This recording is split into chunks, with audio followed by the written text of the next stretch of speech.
के खुद के 2 बच्चे हैं जो विदेश में हैं। तो क्या वो भी आपकी विचारधारा से सहमत हैं और वो हार्टफुलनेस ध्यान करते हैं? मेरे 2 लड़के हैं। पहले लड़का जो है 1984 में जन्म, उसका नाम हमने जो सहज मार्ग की पद्धति है, तो पहला शब्द जो सहज है वो नाम दे दिया।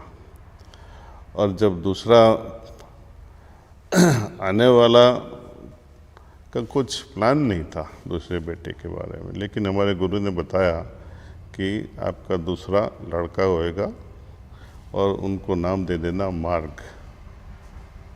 तो ये 2 बच्चे, और जैसे कि उनके संस्कार अच्छे बने। हम तो न्यूयॉर्क में रहते थे, तो उन्होंने बताया थोड़ा उनको अपने पेरेंट्स के पास भेज दो, क्योंकि आपके पेरेंट्स यहाँ ठीक से नहीं जी पाएंगे न्यूयॉर्क में, आप उनको गुजरात भेज दो। तो मैंने उनकी बात सुन के दोनों जब 6-6 साल के हो गए तभी इंडिया भेज दिए। तो यही मैं बात करता हूँ ये बुक्स में भी, कि ग्रैंड पेरेंट्स है वो अच्छी तरह से उनको संस्कार अच्छे देते हैं, उसका चरित्र, उसका पर्सनालिटी, क्योंकि उन्होंने अपन को बनाया है, राइट। तो हमसे अच्छा उनके ग्रैंड चिल्ड्रन के बनाएंगे भी, क्योंकि उनको अनुभव हो गया है। और साथ साथ में मेरे भाई भी थे, बहन भी थे, सब लोग, उनका पूरा परिवार साथ में रहता है। तो एक तरह का माहौल होता है जो कभी भी न्यूक्लियर फैमिली में नहीं होगा, सब साथ में रहते हैं। तो बाद में छोटा लड़का पढ़ाई करके इंडिया में डॉक्टर बन के यूएस चला गया, वो अभी मेरा बिजनेस संभालता है, अपना ही बिजनेस। हम कुछ छोड़ते नहीं हैं, जो जिम्मेदारी है वो करनी ही है, निभानी है, भाग नहीं जाना है। एक्स्ट्रा हो सर्विस में रख दो। बड़ा लड़का है वो मेरे साथ अभी रहता है, लेकिन वो यहाँ से वहाँ का धंधा मैनेज कर लेता है। उनकी वाइफ है, उनके एक लड़का है, दूसरे लड़के के 2 बेटियाँ हैं। तो इस घर में रह के ही अपनी, क्या कहें, पूजा कहो या सजदा कहो, दोनों को निभाना है। अपनी दुनियावी जिम्मेदारी निभाते निभाते आध्यात्मिक जिम्मेदारी भी निभानी है। दाजी, आप इस संस्था के चौथे गुरु हैं। आप भविष्य के बारे में क्या सोचते हैं कि आगे ये संस्था क्या करेगी? यही सिलसिला चलता रहेगा। जैसे बोलते हैं कि अंत तक, means until the end of the universe, ये सिलसिला चलता रहेगा। क्योंकि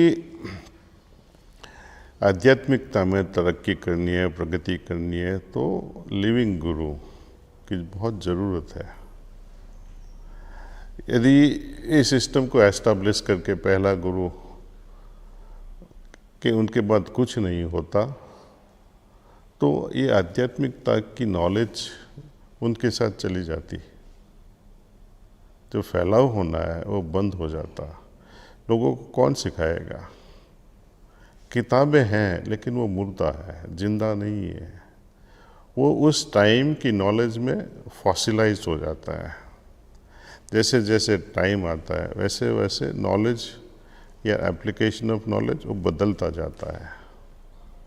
तो समय की ज़रूरत के अकॉर्डिंग टू दैट सब कुछ नॉलेज, प्रैक्टिस बदलता रहना चाहिए।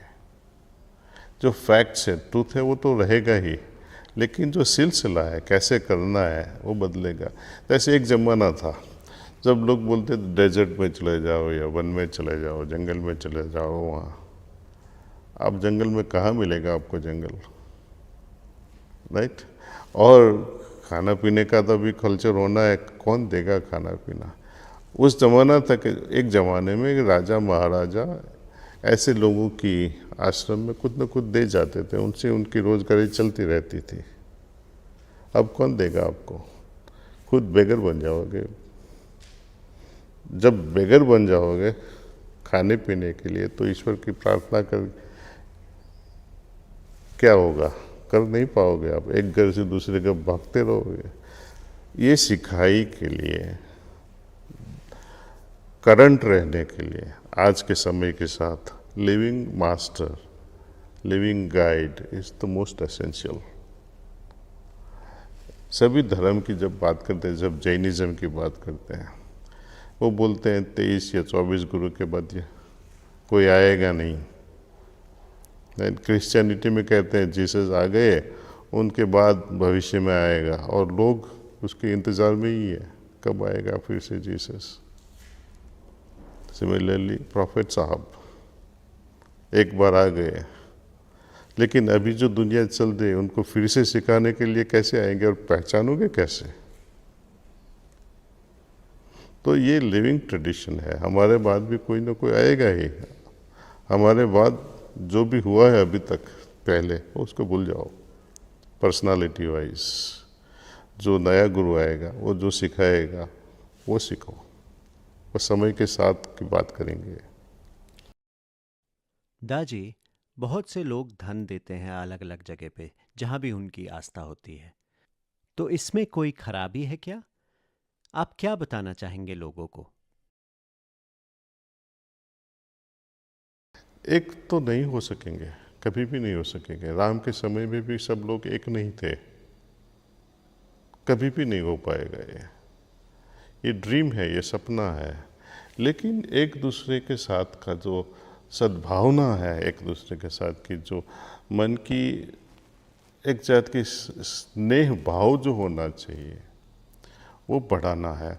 हम ऐसा जीवन नहीं जिए कि लोगों को लगे कि एक घमंड से जी रहा है। आपकी आबरू क्या होगी? आपके पास पैसा है इसलिए लोग झुक जाते हैं, प्रेम से नहीं, मजबूरी से।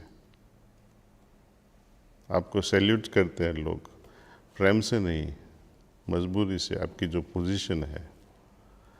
और लोग कन्फ्यूजन में, बड़ा कन्फ्यूजन में है। हमारी संस्कृति ये है, हमारी संस्कृति वो है, और संस्कृति का एक भी चीज़ फॉलो नहीं करते हैं, एक भी चीज़ नहीं। लोग गीता पढ़ते हैं, लेकिन गीता में जो लिखा है वो करना कोई नहीं चाहता है। सभी धर्म की यही बात है। आप कुरान पढ़ो, क्या लिखा है और लोग क्या करते हैं। बुद्धिज्म में देखो, बुद्ध कहते थे भगवान जैसी कुछ चीज़ नहीं, आत्मा नहीं है, लेकिन खुद लोगों ने उनको बुद्ध भगवान बना दिया, उसकी पूजा करने लगे। तो सभी धर्म के लोग अलग अलग गलत दिशा में जा रहे हैं, और जब गलत दिशा में जाते हैं और बोलते हैं कि हम सबसे अच्छे हैं, मुसलमान बोलेगा हम सबसे अच्छे हैं, हिंदू बोलेगा मैं सबसे अच्छा हूँ, ये चलता रहता है। इसीलिए समाज में कभी भी शांति नहीं रहती है, क्योंकि सब मानते हैं मैं उनसे अच्छा हूँ। ये धर्म की बात हो गई। हिंदू धर्म में भी लोग शिव भक्त, कृष्ण भक्त, दुर्गा भक्त, सब एक दूसरे से बड़ा मानते हैं। और कई जो पॉलिटिकल अब भक्त है वो सबको मानते हैं, किसी का दिल नाराज न हो। भगवान का दिल या माँ का दिल नाराज होता है, लेकिन नहीं, खुश रखना है भगवान को। 5 रुपया दिया या 5 लाख रुपया दिया, आशा रखते हैं 500 करोड़ की। लोग इधर उधर ये हिल्स जाएंगे, वो हिल्स जाएंगे, ये मंदिर जाएंगे, वो मंदिर जाएंगे। भगवान की तो मूर्ति है, ठीक है, वो भी एक तरह की मान्यता है, लेकिन आप वहाँ 5 लाख देते हो, वो मूर्ति क्या करेगी? वहाँ लोग घड़ियाल फेंक देते हैं, वहाँ सोना फेंक देते हैं, हार निकाल के फेंक देते हैं, मंगलसूत्र फेंकते हैं। भगवान को क्या ज़रूरत है? लेकिन ऐसा मानने लगे लोग कि ऐसा मैं करूँगी, इतना सैक्रिफाइस करूँगी, इतना बलिदान करूँगी तो मुझे कुछ और अच्छा मिलेगा। यहाँ नहीं तो शायद वहाँ मिल जाए स्वर्ग में,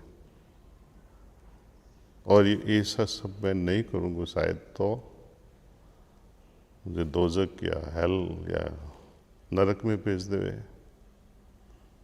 तो ये सभी धर्म ये दो चीज़ पे आगे बढ़ते हैं। एक है टेम्पटेशन, लोभ,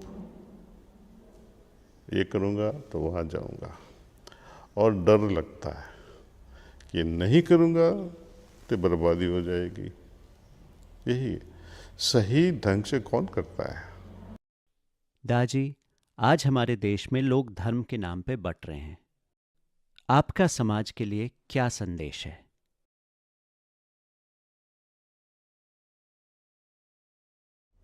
राम कहो, रहीम कहो, ईश्वर कहो, अल्लाह कहो, सब अपने अंदर है, उनको अंदर ढूंढो। हम सब एक है। ये यूनिटी पूरी दुनिया में लानी है, सिर्फ हैदराबाद में नहीं या अपने देश में नहीं है। लेकिन ये यूनिटी तभी आएगी जब अंदर जो बसता है, राम रहीम अल्लाह कहो, वो अंदर है। वो जब तक अपन को बांध नहीं पड़ेगा तब तक हम लड़ते ही रहेंगे। तो यूनिटी के लिए, शांति के लिए आँख बंद करके झुका के देखा करो, वो आपको अनुभूति कराते हैं या नहीं, वहाँ से शुरू करो।